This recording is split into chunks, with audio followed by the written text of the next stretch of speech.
Welcome to another Windows 11 tutorial. In this video, I'm going to show you how to change your lock screen wallpaper. Alright, it is pretty easy to do. Just go ahead and right click on a blank space right here in your desktop. Now go ahead over to personalize. Alright, click on it.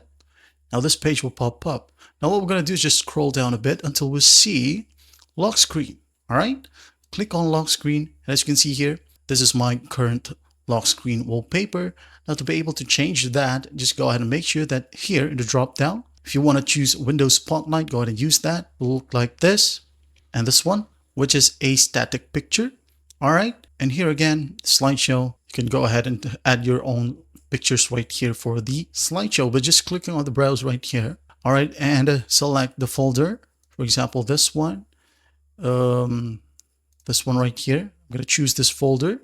The pictures that is in here in the particular folder will be displayed on your lock screen, all right, one by one. Say, for example, you restart your computer, another picture will come up. And again, when you restart your computer or lock your computer, another picture will come up.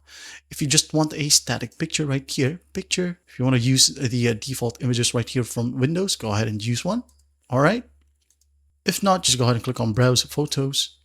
Now select your photo, all right. For example, this one.